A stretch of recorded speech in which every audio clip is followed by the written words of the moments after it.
In closing, he stated, "I sincerely hope you are successful in preventing a reopening of UFO investigations." Whatever activity is going on, to the extent that it is a clandestine group, a quasi-government group, a quasi-private group, it is without any type, as far as I can tell, of high-level government oversight. And that is a great concern. In December of 1977, NASA officially declined President Carter's request, proposing that it take no steps to establish a research activity in this area. Did you ask when you were president? Yes, but there's a lot of different answers and nobody has proof of things.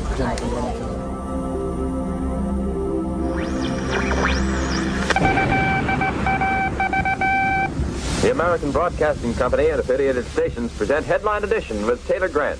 The 509th Atomic Bomb Group headquarters at Roswell, New Mexico, reports that it has received one of the discs which landed on a ranch outside Roswell. Colonel William Blanchard of the Roswell Air Base refuses to give details of what the flying disc looks like. New Mexico Congressman Stephen Schiff was pressed by his constituents into making inquiries regarding the Roswell incident. I think a number of people getting their information from news stories, not in all cases, but in many cases, are not getting all of the information. In a 1997 radio interview, he recalls what happened when he made inquiries with the Department of Defense. The first response I got was a bit of a terse response from a colonel in the Air Force. The letter just said, "We've referred your request for information to the National Archives," with really no further explanation. And I found that unusual at the very least. After a second attempt with the Department of Defense, Congressman Schiff was again referred to the National Archives. And I got a response from them that said, "We have no information about the Roswell incident." And further, they added a note that said, "We've received a great number of requests for information." I thought to myself, well, I'm not surprised. I mean, if the Defense Department is sending everybody to the National Archives, that they'd be getting a lot of requests. And frankly, I felt this was a runaround. In other words, in my view, the Defense Department sent me to another agency on my request, knowing that agency would not have any information. Evidently, former director of the FBI, J. Edgar Hoover, was also denied access, as he stated in his own handwriting in July of 1947. "We must insist upon full access to discs recovered." Hoover continued, "The Army grabbed it and wouldn't let the Bureau have it for cursory examination."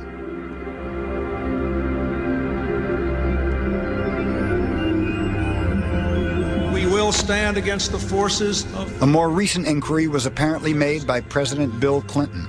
Let us stand up and talk against it. He asked Associate Attorney General Webster Hubbell to investigate. Webb Hubbell and Bill Clinton were old friends. In his book, Friends in High Places, Hubbell recalls a special favor that President Clinton made after he first came into office. Webb, he said, "If I put you over at Justice, I want you to find out the answers to two questions for me. One, who killed JFK? And two, are there UFOs?" He was dead serious. Hubbell had looked into both, but wasn't satisfied with the answers he was getting. When we asked Mr. Hubbell about this incident, he replied, "Was wondering if you, by any chance, recall anything further at this point?" No. No, I put everything in the book that I knew. I mean, I suggest you contact Mr. Clinton. We contacted President Bill Clinton and received this letter. It is a response from NASA, stating that no government agency is currently responsible for investigating UFOs because there is no factual evidence that alien life exists on other planets, or that UFOs are related to aliens. See, this is what you'd be up against. Who are you going to see? The moment you go see somebody and say, "Oh, we can't tell you, it's top secret," what are you going to do? You have to walk out. So you see how the government operates? How they can, you say, you should go there and answer. Who are you going to go to? Even with the experience I had being on the top of the government all the years, I couldn't tell you who to go see.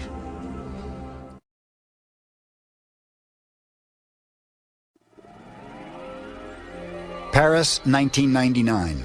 the most important UFO study in recent decades is made public. This was presented to the President and Prime Minister of France, urging diplomatic action with the U.S. through the European Union. The report was compiled by the Cometa Group, which investigated over 500 UFO cases from around the world. This report, which came from a high-level group of French military officers primarily, as well as some scientists, is the most strongly worded pro-UFO document ever written in any language that has been made public by a group of this stature. The Cometa Group consists of generals and admirals of the French military, as well as top-level scientists, such as André Lebeau, director of CNES, the French equivalent of NASA, General Bernard Norlin, former commander French Tactical Air Force, and Jean-Claude Ribe, the former director of the observatory at Lyon, France. The title of the report is UFOs and Defense, What Must We Prepare For? Now it's 92 pages of text after that title. The Cometa Group received data collected by numerous scientific agencies. Much of its content was based on reports from military and civilian pilots. This official document was an internal military investigation that was never intended for the general public. The report also contains a selection of photographs. These photos were subjected to scientific analysis in an effort to determine authenticity.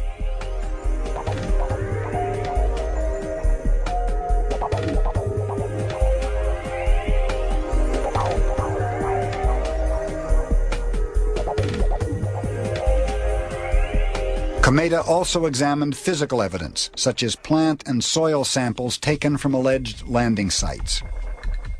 One such case occurred on January 8, 1981, in southern France. There was only a single witness to that event. He was working in his small farm. Late one afternoon, he heard a whistling sound. He looked up, and just above the trees was this strange craft. It descended and landed 30 feet away in his garden. La forme, c'était comme si on posait deux assiettes, l'une sur l'autre.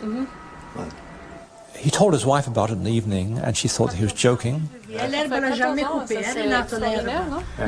They went back in the morning to look at the area, and they found traces on the ground. Sì, che y avait le ronde. Tu vois, maintenant commence à revenir l'herbe, mais là, ils l'ont coupé beaucoup de fois. Et ici. The scientists came out in a week or two, and they took further samples of soils.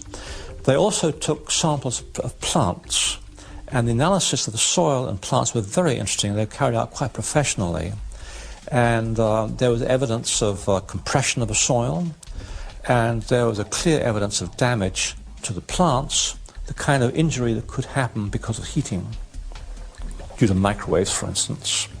So there was good physical evidence in that case, and moreover there were two kinds of physical evidence: injury, damage to the soil, damage to the plants. Despite the physical evidence, the small town of Trans-en-Provence labeled the farmer as a flying saucer fanatic. Je peux pas dire que c'était une soucoupe volante, que c'était... J'ai vu quelque chose, oui. Il s'est posé, il est reparti. A number of cases analyzed by the Cometa Group came from military pilots involved in UFO incidents. One of the most dramatic cases occurred in September of 1976, when a Phantom F-4 jet flown by a pilot from the Iranian Royal Air Force attempted to fire a missile at a UFO. In the same instant, the pilot's fire control console and radio went dead. At this point, a smaller craft emerged from the main UFO and circled around the jet. The pilot then took evasive action, and power to his controls returned. He escaped unharmed. In this report, they say, in effect,